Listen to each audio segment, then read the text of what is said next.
tempo de colheita. E como a gente está nesse propósito, né? A gente está respirando isso, eu quero trazer uma palavra nesse sentido.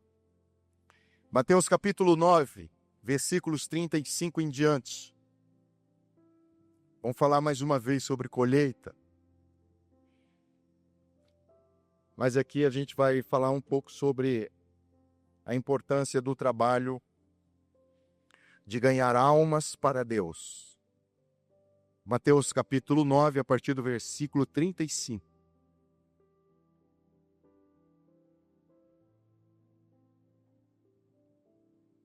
Eu acredito que já faz um ano que eu toquei nesse assunto, nesse texto com os irmãos, Mateus capítulo 9, a partir do versículo 35. Por gentileza, nos coloquemos em pé.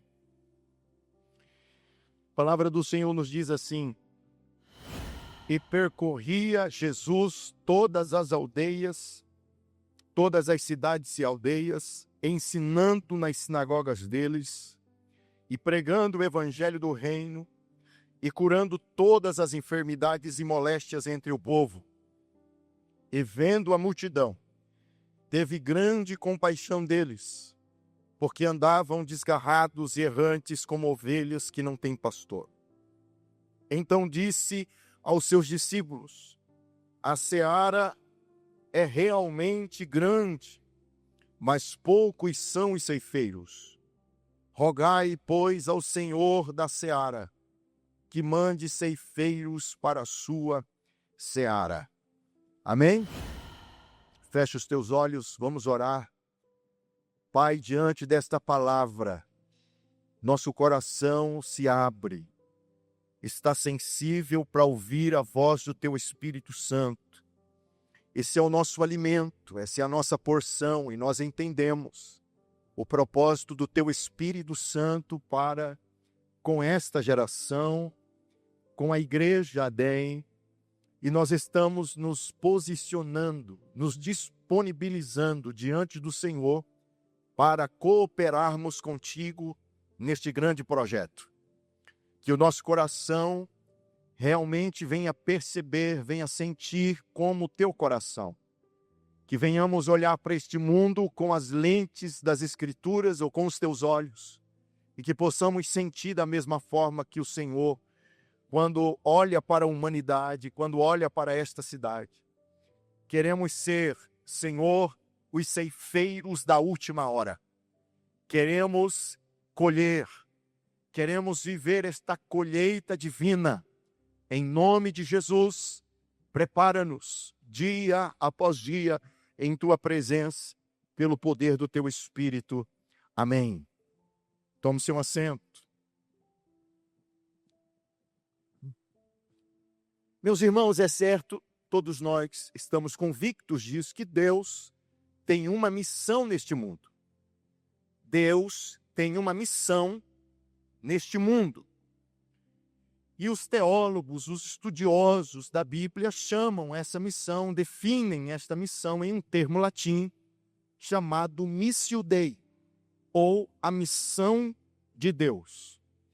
Ela é evidente de Gênesis a Apocalipse.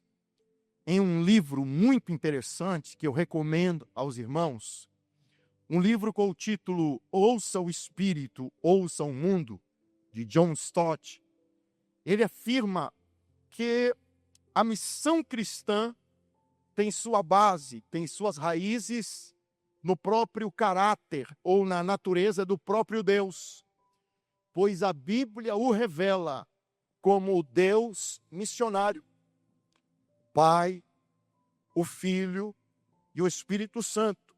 A Trindade, esse Deus subsistente em três pessoas, é um Deus missionário que cria para si um povo missionário e que está trabalhando para uma consumação missionária.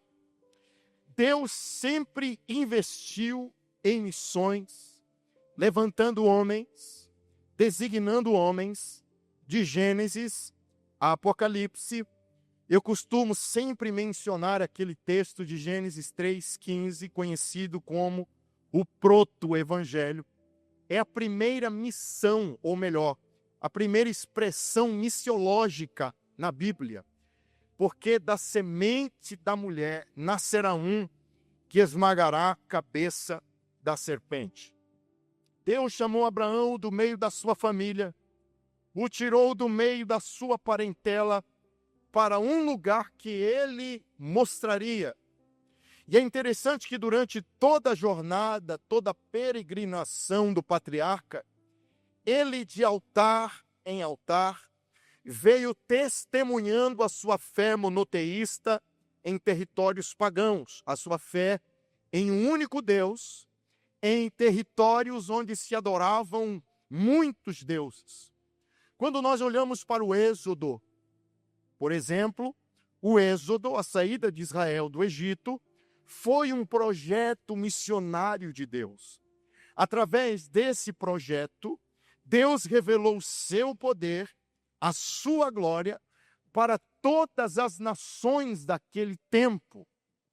Quando nós olhamos ainda para o Antigo Testamento, nós vemos Jonas, o profeta que foi comissionado para levar a palavra de Deus a um povo fora da aliança, um povo gentílico.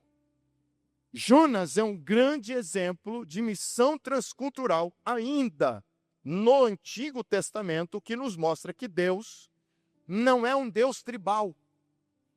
Deus não é Deus de apenas uma comunidade, apenas de uma nação. Deus é Deus de todas as nações. No Novo Testamento, o Deus missionário se revela substancialmente, se revela efetivamente em Cristo Jesus.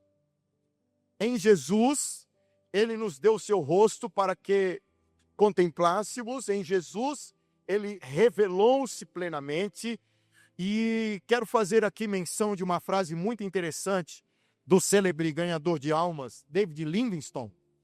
Ele disse certa vez: Deus tinha um único filho e fez dele um missionário.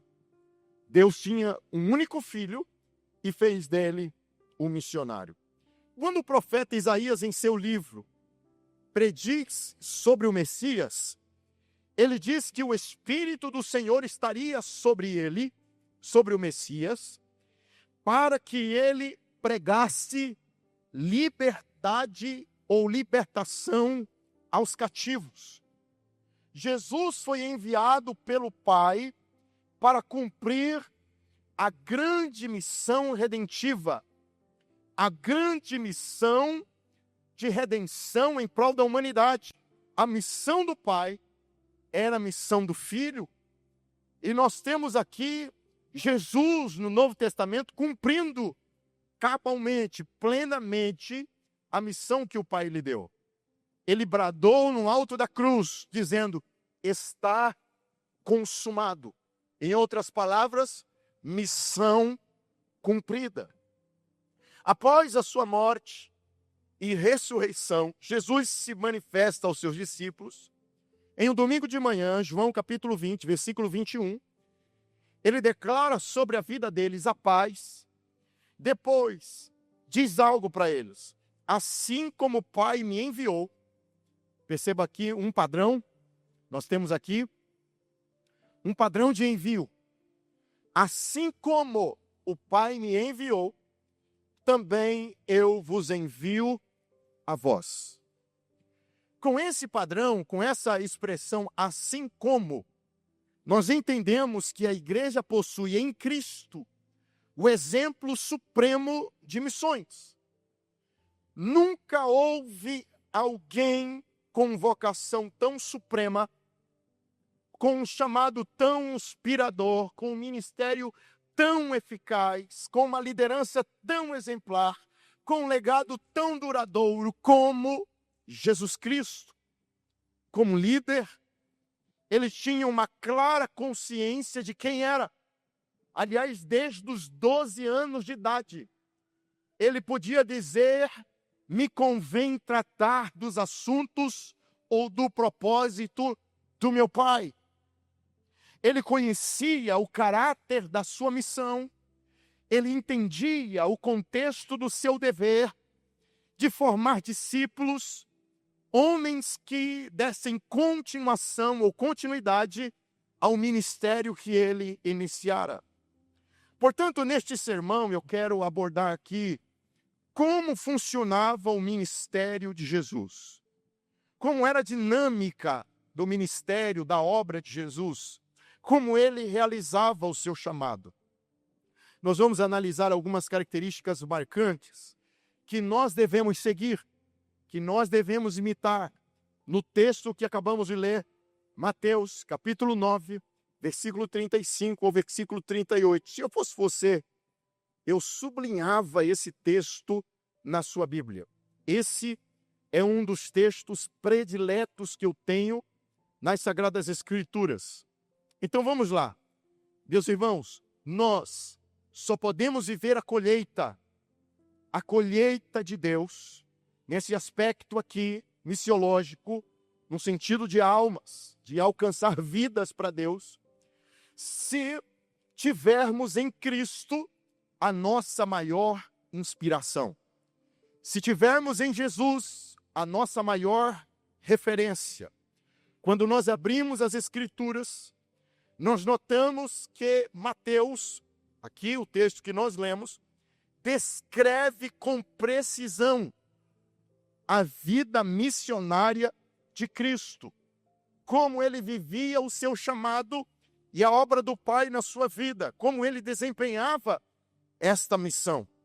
Aí, eu separei 6 pontos específicos para nós meditarmos. Primeiro, missão se faz com ação. Repita comigo, missão se faz com ação. Missão se faz com ação baseado logo no começo do versículo 35, que diz assim, ó. E percorria Jesus todas as cidades e aldeias.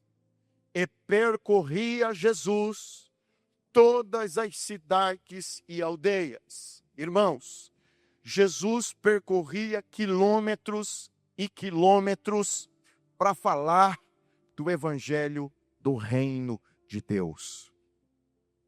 Você nunca vai ver Jesus parado.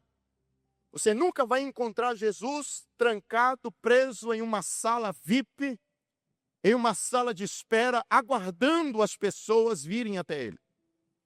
Você nunca vai ver Jesus utilizando-se dos apóstolos como auxiliares para atender uma fila interminável de espera, onde senhas são distribuídas, onde uma espécie de triagem é realizada para que finalmente um necessitado se aproxime dele e ouça o que ele tem a ensinar e receba o que ele tem a operar. Jesus está sempre em movimento, do começo ao fim do seu chamado.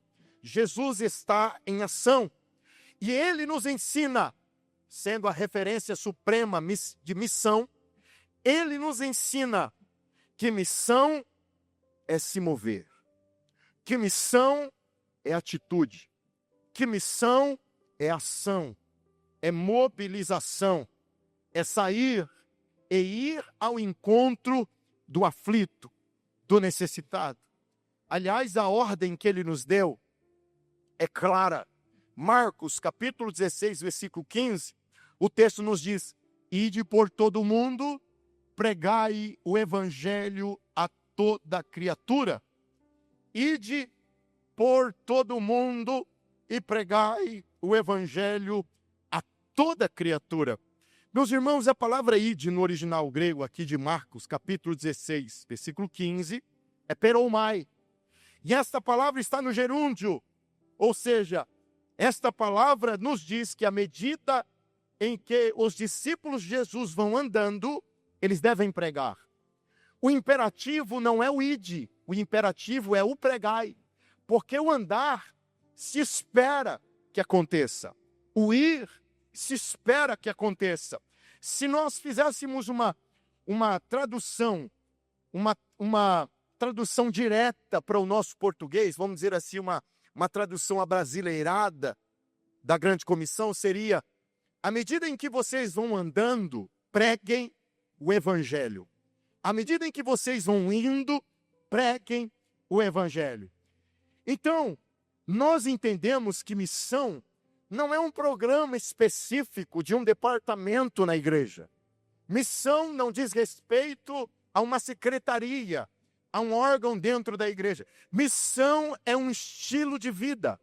Quando você vai ao mercado, enquanto vai, prega. Quando você está saindo de casa, indo para o trabalho, quando você está saindo do trabalho em algum local, pregue. Você está no Uber, pregue o evangelho. Enquanto vão indo, enquanto vão andando, preguem o evangelho a toda criatura. Nós precisamos reconhecer que as igrejas modernas têm se transformado em estruturas de espera. John Stott faz uma comparação interessante das igrejas modernas hoje. São como unhas encravadas, crescem apenas para dentro, no sentido de programação, no sentido de evento e atividades, caindo em uma espécie de ativismo apenas para manter o que já tem. Nós não conseguimos ser igrejas para os de fora. Não conseguimos ser igrejas no sentido de uma plataforma de envio. Mas somos uma igreja que herda estruturas estáticas de espera.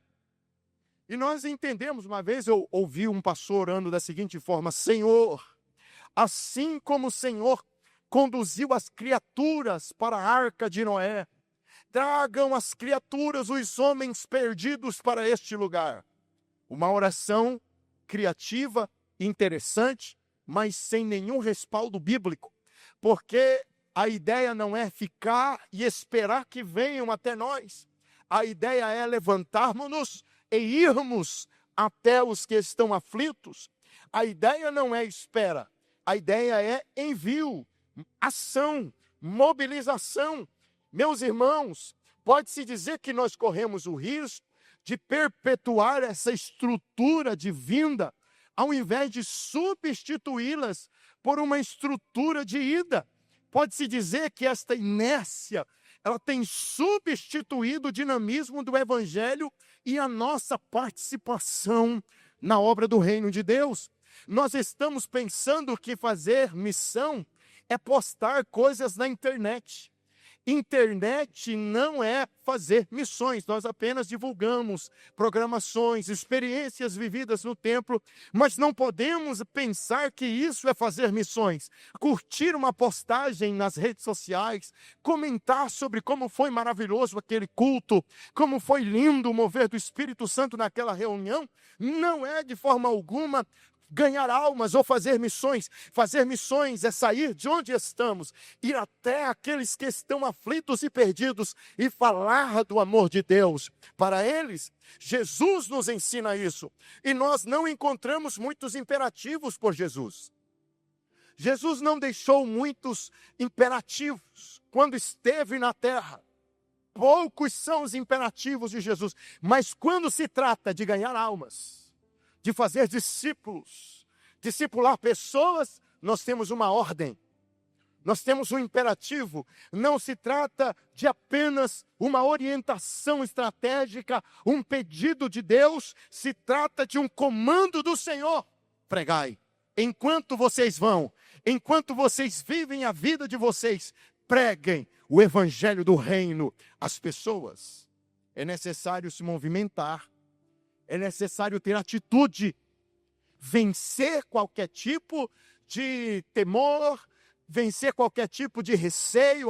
Eu posso ser tido como intolerante, eu posso ser compreendido de uma forma equivocada como aquele que detém a verdade absoluta, é arrogante, prepotente, orgulhoso, por achar que a verdade está comigo, sei lá, eu posso perder amigos, pessoas próximas. Não tenha medo de falar do amor de Jesus. Aliás, quando você não fala, você está pecando. Pecado de omissão. Não peque por deixar de falar de Jesus. Cumpra a sua missão. Você foi chamado, você foi chamada para anunciar o amor de Jesus. A segunda coisa que nós podemos aprender do texto é que missão se faz com ensino. Repita comigo: missão se faz com ensino. O texto continua dizendo assim: percorria Jesus todas as aldeias, cidades e aldeias, ensinando nas sinagogas deles. Jesus era reconhecido publicamente como mestre, como rabi e senhor. Isso evidencia que o povo o respeitava como professor, como mestre. Jesus, em seu ministério, mais ensinou do que pregou. Mais ensinou do que pregou. O ensino no ministério de Jesus foi uma prática central. Ele dedicou-se ao ministério do ensino. E ele nos mostra que a atividade educativa, que o ensino da igreja não vem após uma ação evangelística. Jesus nos ensina que o ensino acontece simultaneamente com a evangelização. Enquanto você evangeliza, você ensina. Enquanto você ensina, você evangeliza. Ensino e evangelização estão casados. No ensino de Jesus, no ministério de Jesus, ensino e evangelização são os dois pilares da missão da igreja. Uma igreja que não ensina deixa de cumprir o seu papel missiológico ou missional. Uma igreja que priva o seu rebanho de uma educação sistemática, aprofundada da palavra de Deus, está deixando de cumprir a mais solene das atividades atribuídas a ela. Missão, falar do amor de Deus. Onde há escuta sem educação ou aprofundamento, não há transformação efetiva. Onde há escuta sem educação, sem ensino, nada acontece. Não há consequências, não há mudanças de caráter, não há transformações profundas de vida. Só é possível conceber os princípios fundamentais da fé e ter o caráter de Cristo lapidado em nosso coração, mediante a fiel exposição das Escrituras Sagradas, mediante o ensino aprofundado da palavra de Deus. É por meio do ensino que a criança forma o seu entendimento, que o jovem se prepara para os desafios do amanhã, que o adulto, que a mulher, que o homem de Deus alcança maturidade de fé, maturidade cristã. Com Jesus nós aprendemos que a obra missionária tem uma dimensão educativa e transformadora. Irmão, ame o ensino da palavra de Deus. Crente que não ama o ensino é crente menino, doente, débil, raso, apático, fraco. Tudo que você pensar de negativo é o que dá mais trabalho, é o que não cria raízes, é o que não permanece. Qualquer modismo, qualquer vento de novidade do mercado da fé, arranca ele, tira ele, leva ele, seduz o seu coração. O coração do homem deve ser submetido à revelação da palavra de Deus. E assim, sempre estará em processo de consolidação na fé.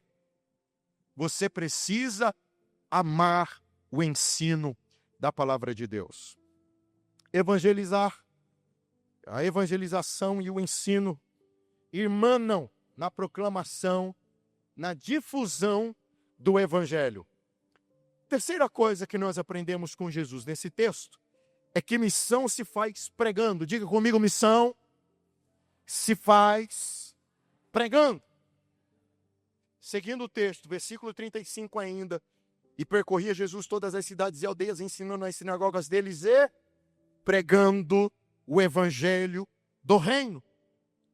Irmãos, a Bíblia nos diz, Isaías profetizando sobre Jesus, Isaías capítulo 61, que ele foi ungido pelo Espírito Santo para pregar. O Espírito do Senhor Jeová está sobre mim, pois que me ungiu para pregar.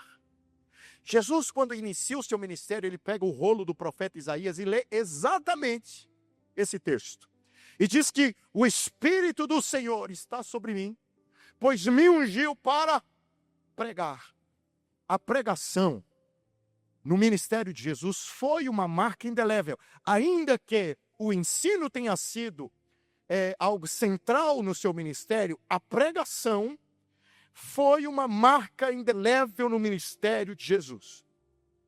E eu quero dizer aos irmãos que é impossível, é simplesmente impossível imaginar um reduto genuinamente cristão, imaginar uma igreja genuinamente fiel que não priorize o espaço da ministração da palavra de Deus. Uma igreja séria valoriza o seu púlpito. Hoje, nós não aconselhamos mais as pessoas a frequentarem uma igreja mais próxima de sua casa. Hoje nós aconselhamos as pessoas a assumirem compromisso com igrejas mais próximas da Bíblia, mais perto da palavra. O púlpito precisa estimar, valorizar o espaço da pregação. Nós estamos vendo igrejas pregando tudo menos Bíblia, pregando filosofia humana, pregando psicologia positiva, pregando técnicas de coach. Não que essas coisas não sejam boas e importantes. Eu vejo milhares e milhares de pregadores caminhando pela trilha da autoajuda, indo por esse meio da filosofia de autoajuda, usando técnicas e conhecimentos humanos. Isso tudo é bom, é positivo, é importante, deve ter o seu espaço na nossa vida, mas quando se trata de altar, quando se trata de púlpito, a prioridade deve ser Bíblia, a palavra de Deus. Ainda que trazendo algumas evidências científicas, deve ser para contribuir com a tese bíblica da exposição da palavra de Deus. Irmãos, a saúde da igreja é determinada pela saúde do seu púlpito. Uma igreja cujo púlpito é fraca, esta igreja é fraca. O púlpito é o leme da embarcação eclesiástica. A importância de um leme para o navio é a importância do púlpito para a sua comunidade. Sabe o leme? Aquela peça pequena que fica abaixo do nível da água, lá embaixo. Pequena, a embarcação monstruosa. E o leme pequeno, lá embaixo do nível da água. Ninguém vê. Aquilo é determinante para a direção da embarcação em alto mar. Sem o leme, a embarcação está à deriva em alto mar. Da mesma forma, o púlpito é que dá direção para a embarcação eclesiástica. O púlpito é a tampa da experiência de fé da igreja. Nenhuma igreja vai além, em termos de fé, do que o nível do seu púlpito. O que determina a maturidade da igreja, o que determina um nível espiritual da igreja, é o nível do seu púlpito. Um púlpito fraco de Bíblia, de palavra, de mensagem, doutrina divina, é uma igreja doente, fraca em termos de conhecimento bíblico.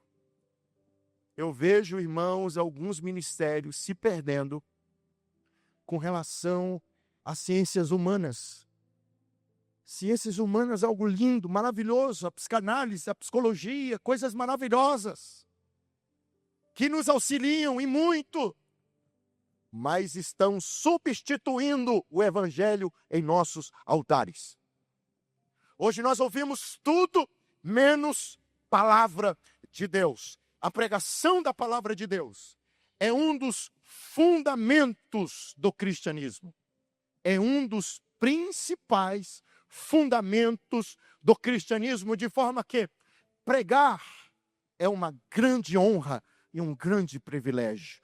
Ouvir o evangelho é o maior privilégio da vida cristã.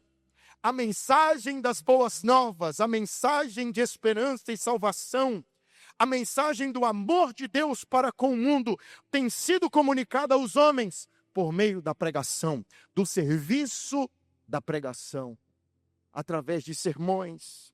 Tanto que o apóstolo Paulo chegou a afirmar, 1 Coríntios, capítulo 1, versículo 21, aprove a Deus salvar os crentes pela loucura da pregação. O que me salva, o que salva você, é a pregação da palavra de Deus. A conversão em massa no dia da inauguração da igreja, Atos capítulo 2, meus irmãos, se deu aquela colheita massiva de almas, cerca de 3.000 almas se dobraram diante do Senhor Jesus, o reconhecendo como Salvador, como Rei dos Reis, como Senhor dos Senhores. Veio como fruto da pregação da palavra de Deus. A pregação do apóstolo Pedro, sem equipamento de som, sem recursos, sem estrutura eclesiástica, apenas no gogó, pregou a palavra e a colheita aconteceu. Sobre a instrumentalidade da palavra de Deus, da pregação para a salvação do homem, Paulo afirma o seguinte em Romanos capítulo 10, versículos 14 e 17. Como, pois, invocarão quem não creram? Em quem não creram? E como crerão naquele de quem não ouviram falar? E como ouvirão se não há quem pregue? E como pregarão se não forem enviados? Como está escrito, quão formosos os pés dos que anunciam o evangelho da paz, dos que trazem alegres novas de boas coisas. Mas nem todos têm obedecido o evangelho. Pelo que Isaías diz, Senhor, quem creu na nossa pregação? De sorte que a fé é pelo ouvir, e o ouvir pela palavra de Deus. A palavra é viva. A palavra é espada de dois gumes. Enquanto eu estou pregando aqui, tem milagre acontecendo aí. Enquanto eu estou pregando aqui, tem milagre acontecendo aqui. Enquanto eu estou pregando aqui, tem milagre acontecendo essa noite neste lugar. Quem crê nisso? A palavra de Deus é viva e eficaz, mais penetrante do que qualquer espada de dois gumes, que penetra até divisão da alma e do espírito, juntas e medulas, e é apta para discernir as intenções e os pensamentos do coração. Assim como, diz o profeta Isaías, capítulo 55, na verdade, Deus falando através do seu servo, assim como desce do céu a chuva e a neve, e para lá não tornam mais, antes regam a terra e a fazem produzir pão ao semeador, assim será a palavra que sair da minha boca. Ela não voltará para mim vazia, antes ela cumprirá o propósito para o qual eu a enviei. Quando você tiver a oportunidade de pregar, não hesite. Pregue, porque você não prega sozinho. Eu não estou pregando sozinho aqui neste púlpito esta noite. Comigo faz coro o Espírito Santo. O Espírito e a noiva dizem vem. E quem tem ouvidos ouça e venha. E beba de graça da água da vida. O Espírito e a noiva dizem vem. Quando você prega, o Espírito Santo faz coro com você. O Espírito Santo opera nos corações. Há renovo, há encorajamento, há quebrantamento, porque quando você fala as palavras de Deus, essas palavras saem regadas de poder e unção para tocar vidas e corações embrutecidos, enrijecidos e obstinados são quebrantados na presença do Senhor, porque Ele, o Espírito Santo, convence o mundo do pecado, da justiça e do juízo. Pregue estes a tempo e fora de tempo. Pregue de manhã, pregue de tarde, pregue de noite. Nunca se canse de anunciar o amor de Deus para o mundo perdido.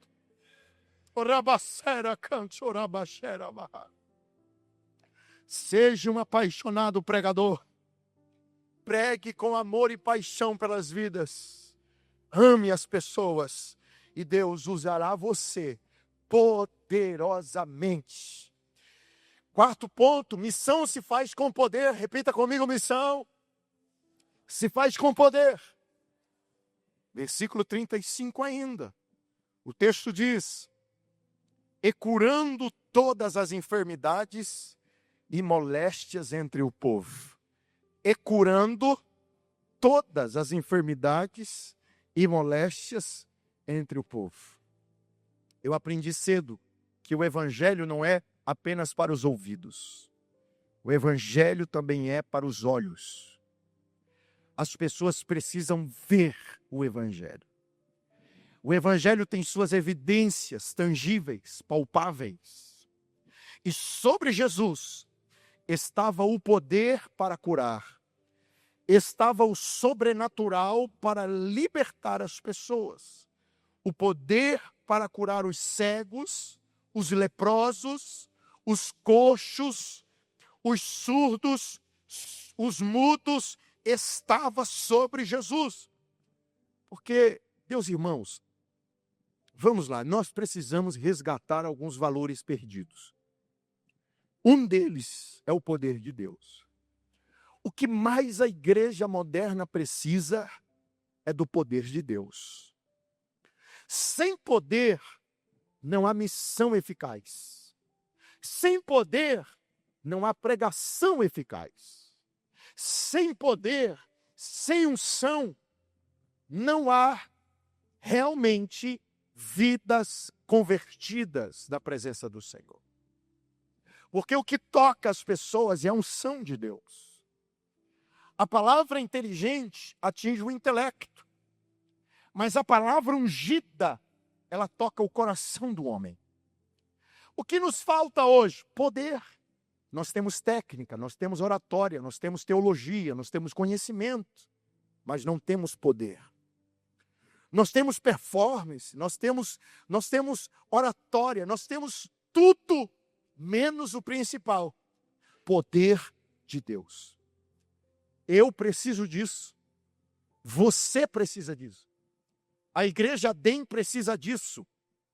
O nosso ministério precisa de poder de Deus. Jesus, o exemplo supremo de missão, foi movido pelo poder de Deus nessa terra. Não tinha um lugar que Jesus pisava o pé e não acontecia um fenômeno, algo sobrenatural, algo extraordinário. Aliás, aconteceu em um lugar. Nazaré, onde Jesus cresceu. A Bíblia diz que lá ele não pôde realizar milagres por causa da incredulidade deles. Nós precisamos de poder. Nós precisamos de fé. Meus irmãos, o Deus que pregamos ainda é o Deus de milagres. O Deus que nós pregamos ainda cura o câncer, ainda cura o paralítico, ainda cura o surdo, ainda levanta mortos. O Deus que nós pregamos ainda é o Deus de milagres. Nós precisamos tocar esta geração não apenas com o nosso conhecimento, precisamos tocar esta geração com a unção de Deus. Agora note um detalhe importante no texto, que eu acredito ser muito importante ressaltar isso. Os milagres ocupam o último lugar nesta lista do versículo 35. Em primeiro lugar, nós temos a ação, o ir, a atitude de Jesus. Depois nós temos o ensino. Depois nós temos a pregação. E por último lugar, os sinais, os prodígios e os milagres. Porque, na verdade, os milagres não podem ser a maior sensação.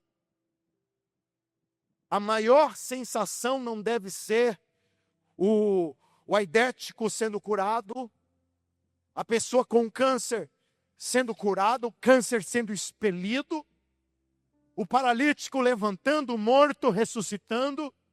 A maior sensação de um encontro com Deus não deve ser ele fez, mas deve ser ele falou comigo. A palavra de Deus tem primazia em relação aos sinais, muito diferente do que se vê por aí, onde as pessoas vão para ver milagres, vão para ver o que está acontecendo de extraordinário, mas não ouvem a palavra de Deus.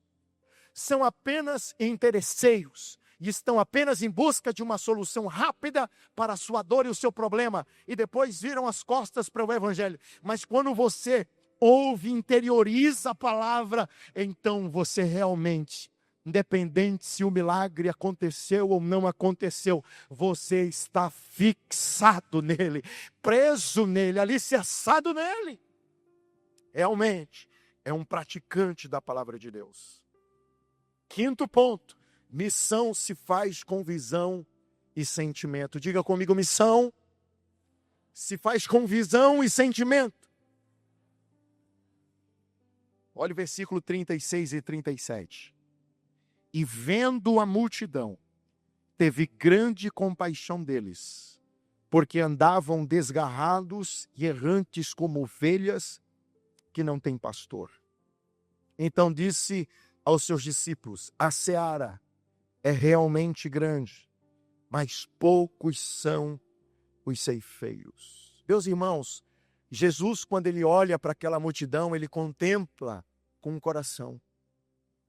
Ele tem uma visão espiritual. O ministério de Jesus tinha uma visão clara, uma visão sensível, uma visão espiritual daquela multidão. A carência, o sofrimento, a dor daquele povo era visível ao coração, aos olhos de Jesus. Quem eram aquelas pessoas que buscavam Jesus? Buscavam Jesus nos desertos, no alto dos montes, nos vales. Quem eram estas pessoas que estavam em busca de Jesus em todo e qualquer território? Quem eram elas? Para os oficiais do império, para o próprio imperador, aquelas pessoas eram apenas contribuintes do tesouro, pagadores de impostos. Para os fariseus religiosos da época, aquelas pessoas, na sua maioria, eram pecadores indignos, compostas por publicanos, meretrizes, samaritanos. E para Jesus, quem eram aquelas pessoas?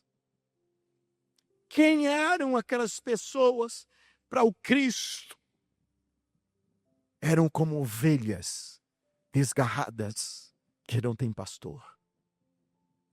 Jesus olhou para elas e as amou. Sentiu uma profunda compaixão. Jesus tem um olhar sensível e nós precisamos ter esse olhar. Nós precisamos olhar para as pessoas nessa perspectiva, nesta sensibilidade. Não é apenas uma pessoa a mais do mundo. Não é apenas um cidadão a mais na cidade. É uma alma que precisa do amor de Deus. Ah, é um rico. Ah, é mais uma pessoa. É um mais um no meio da multidão. É o fulano, é o vizinho, é o meu tio, é a minha mãe, o meu parente. Não, é uma alma que precisa do amor de Jesus. Nós precisamos pedir a Deus em nossas orações o seguinte: me ensina a olhar para a Limeira como o Senhor olha, como o Senhor vê. Me ensina a sentir por Limeira o que o Senhor sente. Me ensina a olhar para os meus parentes como o Senhor olha. Me ensina a olhar para os meus amigos na empresa como o Senhor olha, como o Senhor contempla. Quando Ele olha, Ele é comovido de uma íntima compaixão. Nós vivemos em um mundo de indiferença, de insensibilidade, de frieza. Nós vivemos em um mundo onde as pessoas são tão distantes umas das outras, que sequer conhece quem se assenta ao lado no banco na igreja. Muitas vezes nós não amamos e não nos importamos com os nossos irmãos em Cristo, que dirá com uma pessoa que não teme a Deus. Queridos irmãos, lembro-me de um testemunho de Billy Graham, quando viu no noticiário a notícia de um homem que havia violentado e estrupado uma criança. Billy Graham, na mesma hora, o condenou à morte. Disse: esse homem é digno de morte, tem que morrer. O Espírito Santo falou no coração dele: por que você condena esse homem à morte? Se não fosse o meu espírito em sua vida, você seria capaz de fazer coisas piores do que ele. Ou seja, todos nós somos seres humanos, pecadores, destituídos da glória de Deus. E por misericórdia, hoje eu e você temos comunhão com Deus pelo sangue de Jesus. Nós devemos olhar para o homem perdido com amor e compaixão. Nós precisamos, irmãos, orar pelos perdidos. Orar pelos homens que estão no mundo atolados na lama da impiedade até o pescoço. Nós precisamos orar pelas prostitutas, pelos ladrões, pelos criminosos, pelos políticos corruptos, pelo ímpio. Nós precisamos orar por todas as pessoas que ainda não sabem, não conhecem o Evangelho. Precisamos amar o mundo como Deus amou, como Deus ama. Precisamos olhar e ter a visão e o sentimento de Jesus. Vou contar bem rapidinho aqui o testemunho do irmão Napoleão. Um irmão em Cristo, no qual convivi de perto. Certa vez ele me contou uma história muito triste. Ele trabalhava na União na época, a empresa funcionava a pleno vapor na cidade, aqui em Limeira, e ele trabalhava nessa empresa, e por 5 anos trabalhando ao lado de um colega numa máquina. De repente, ele foi convidado para um culto numa igreja aqui no Nova Europa. Ele foi ao culto pela primeira vez, ouviu a palavra, foi tocado e foi à frente durante o apelo. Ele foi à frente em lágrimas e se rendeu a Jesus. Ele reconheceu Jesus como seu Salvador e Senhor. E no outro dia, na segunda-feira, ele me disse que pisou na empresa se sentindo tão leve, tão cheio de Deus, tão cheio do Espírito Santo, que ele foi falar de Jesus para o amigo dele. Aceitou Jesus no domingo. E na segunda-feira ele foi falar de Jesus para o amigo dele. Chegou lá na empresa, ele falou assim para o amigo dele: rapaz, você não sabe o que me aconteceu ontem. Eu fui na igreja, lá no Nova Europa, e a palavra de Deus falou comigo, eu chorei, eu senti a presença de Deus, aceitei Jesus, e eu quero que você conheça Jesus, do jeito que eu conheci ontem. Você precisa entender o que eu estou vivendo. Eu estou livre, eu estou liberto, eu sou um novo homem, uma nova pessoa. Aí o colega dele olhou para ele e falou: meu Deus, que coisa boa, me dá um abraço aqui. Me dá a paz do Senhor, porque eu também sou crente. Aí ele assustou. Falou: o quê? Falou: eu sou crente. A paz do Senhor, meu irmão. Vai, peraí. Você trabalha comigo há 5 anos. E você nunca me falou de Jesus? Não, você está brincando. É verdade que você é crente? Ou você está brincando comigo? Não, é verdade, eu sou crente. Não, não é possível. Você nunca me convidou para ir na igreja, você nunca me falou de Jesus. Eu poderia estar do jeito que estou hoje. Há 5 anos atrás, você nunca me falou de Jesus. Por quê? Por quê? Por quê? Bom, aquela história me marcou. Me marcou. Quantos Napoleões não estão do nosso lado, esperando ouvir falar de Jesus? E nós nos omitimos, calamos a voz, não falamos. Meu Deus, irmãos, Deus vai cobrar. Deus vai cobrar. Uma alma vale mais do que o mundo todo. A Bíblia diz que quem ganha alma sábio é. 2025 está acabando. Quantas almas você ganhou para Jesus esse ano? Ou pelo menos para quantas almas você falou do amor de Jesus? Porque na verdade converter o coração do homem não é o meu papel. É o papel do Espírito Santo. Mas para quantas pessoas hoje você consegue contabilizar? Durante o ano de 2025, para quantas pessoas você falou de Jesus? Falou para o Uber? Falou para a mulher do caixa no supermercado? Falou para o amigo na academia, onde você faz exercício físico? Falou para o vizinho? Falou para o familiar? Para quantas pessoas você falou de Jesus? Diante daquela multidão, Jesus sentiu compaixão. E então ele usa uma metáfora. A seara está pronta, e a seara é grande, poucos são os ceifeiros. Ou seja, há uma grande escassez de trabalhador. Há uma falta de mão de obra, de pessoas prontas, dispostas a falar de Jesus. João capítulo 4, versículo 34, 35, que foi o texto oficial da mensagem do domingo passado, diz assim: a minha comida é fazer a vontade daquele que me enviou e realizar a sua obra. Não dizeis vós que ainda há 4 meses até que venha a ceifa? Eis que eu vos digo, levantai os vossos olhos e vede as terras, que já estão brancas para a ceifa. 2026 vem aí. É tempo de colheita. Você vai ganhar alma, talvez como nunca ganhou antes na sua vida. Ou pelo menos vai pregar para tantas pessoas como nunca pregou antes. Você vai anunciar a palavra de Deus com urgência. Sabe por quê? Ouça-me. Deus tem pressa. Há um relógio na parede de Deus. E esse relógio marca a última hora. Nós estamos na contagem regressiva para o arrebatamento da igreja. Irmão, não pense que vai demorar. Não vai. Eu estou crente que faço parte da última geração. Eu faço parte da geração que vai viver o arrebatamento da igreja. Você crê nisso? Você crê nisso? Você tem essa expectativa? Você tem esse senso de urgência? Dá perto. O relógio marca a última hora. Não está chegando na última hora. É a última hora. Filhinhos, esta é a última hora. As coisas não vão melhorar na política. As coisas não vão melhorar no sentido social. A criminalidade vai continuar avançando. O crime organizado vai continuar se consolidando.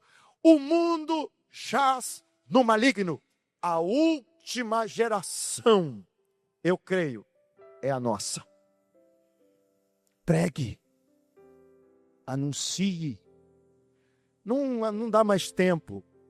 Não dá mais tempo para ficar se distraindo com as coisas desta vida.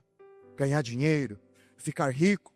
Todas essas coisas são importantes. Quem não quer? Nós precisamos ter metas e objetivos na nossa vida nesse sentido. Precisamos fazer planos e metas. O testemunho do Joelson aqui foi claro.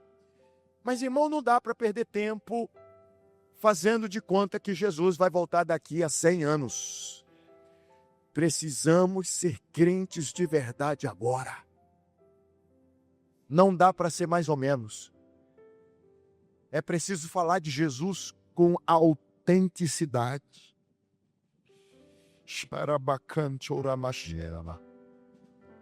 Olha o que o apóstolo Paulo diz sobre a obra de Deus e a sua própria vida, seus próprios interesses, os seus ideais de vida.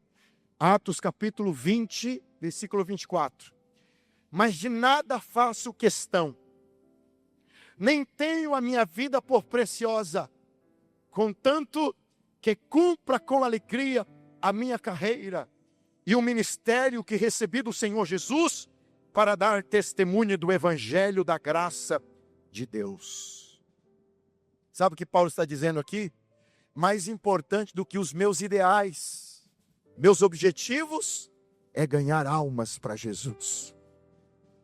Eu não tenho a minha vida por preciosa quando o assunto é almas. Quando o assunto é alcançar um coração perdido, nada mais importa, de nada faço questão, nem mesmo da minha própria vida, contanto que cumpra com alegria a minha carreira, o meu chamado, o meu ministério, o ministério que eu recebi do Senhor para dar testemunho do evangelho da graça de Deus.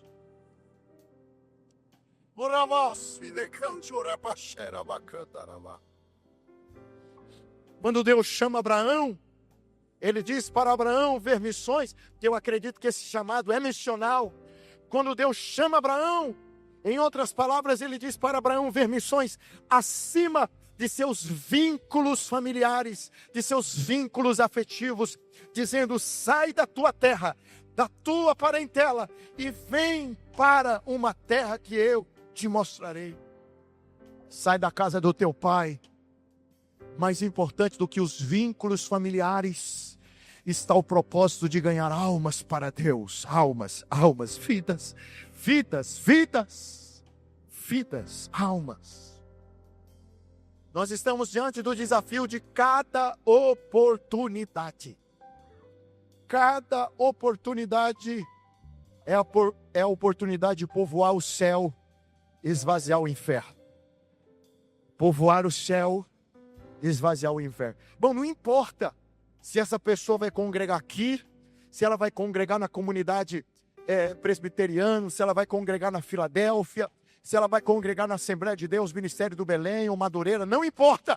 Nós precisamos ganhar almas, vida.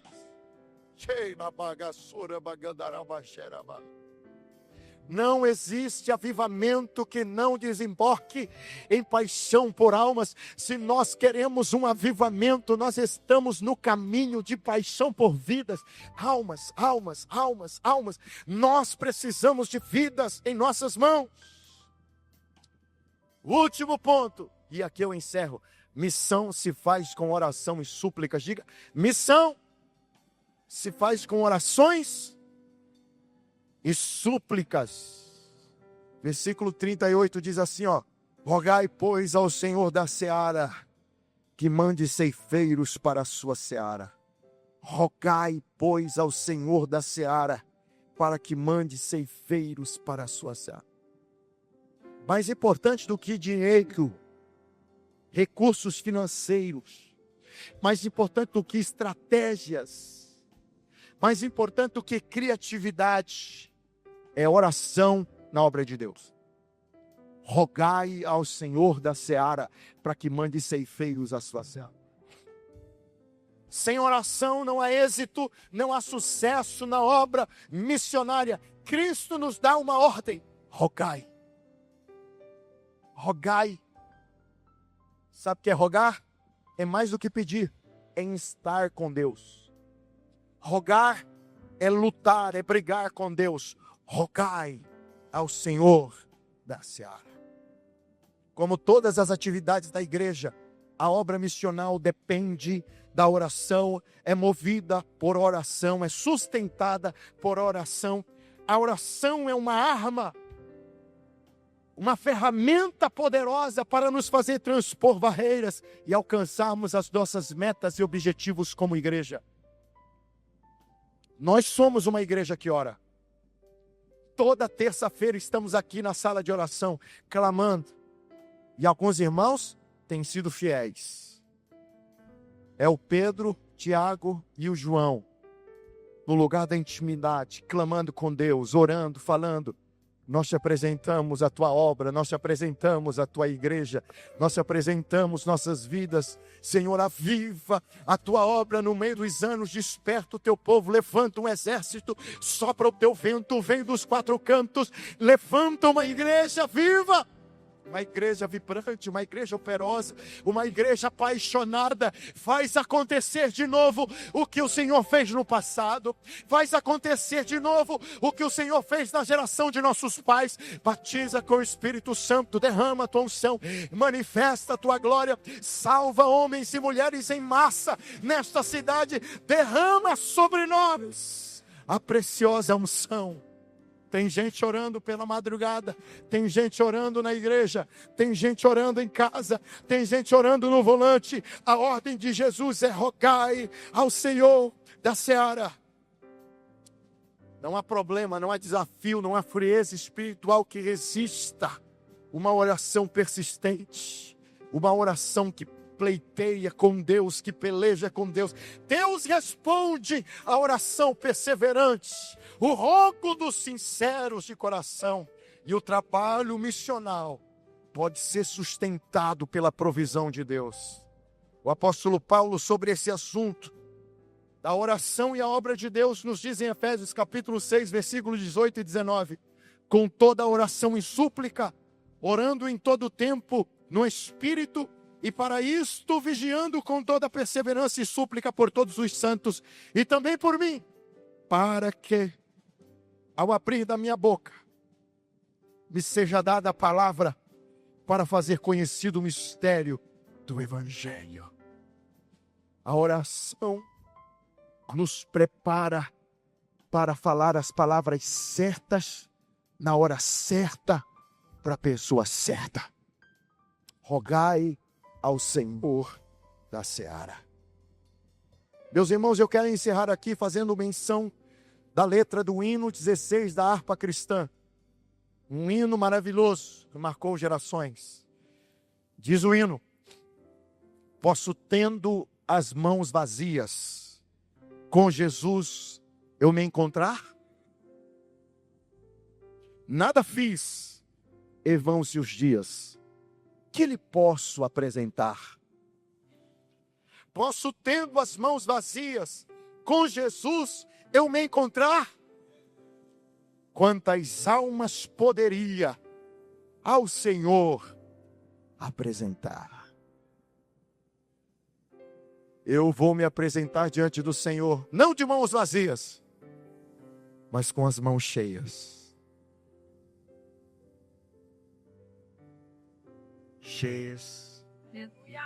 Sabe por quê? Eu estou entrando em um tempo decisivo de colheita. Colheita. Colheita. Se você estiver comigo, você não vai para o céu de mão vazia.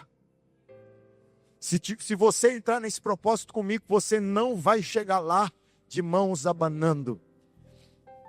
Você vai dizer: eu te apresento as minhas mãos cheias de molhos. Estão aqui as almas que o Senhor me permitiu evangelizar.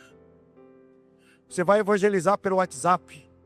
Você vai evangelizar pelas redes sociais, pelo Instagram, Facebook.